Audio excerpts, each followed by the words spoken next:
माननीय न्यायालय ने जो आदेश किया है 69,000 शिक्षक भर्ती को विषय को लेकर, विभाग उसका अध्ययन कर रहा है और हमारी सरकार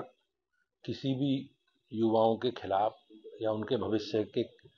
लिए कोई भी ऐसा कदम नहीं उठाएगी जिसमें उनके साथ अन्याय हो। हम संकल्पित हैं, जो विधि सम्मत व्यवस्था है, जो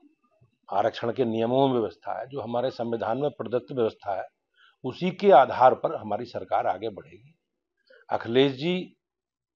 का पिछड़े वर्गों से आरक्षण से मतलब नहीं है उनकी, केवल उन्हें अपने घर परिवार के बारे में उन्हें सोचते हैं। वो आपने देखा होगा समाजवादी पार्टी की सरकार के समय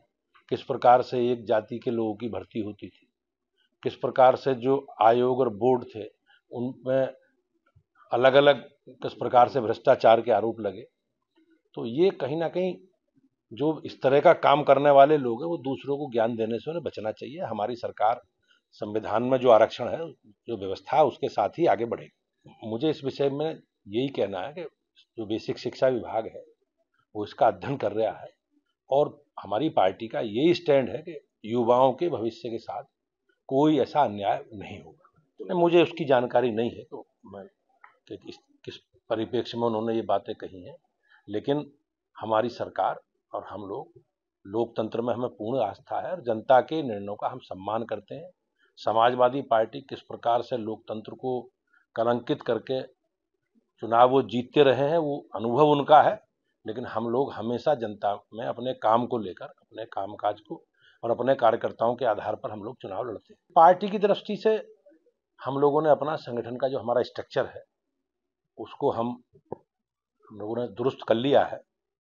और जैसे भी आचार संहिता लगेगी हम लोग प्रत्याशी चयन की प्रक्रिया को पूरा करेंगे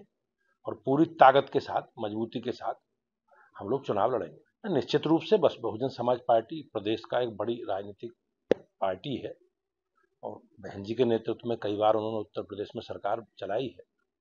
तो निश्चित रूप से सबको अपना लोकतंत्र में अपने जनता के बीच में जाना, अपने एजेंडे को जनता के बीच में रखने का अधिकार है। हमारी सरकार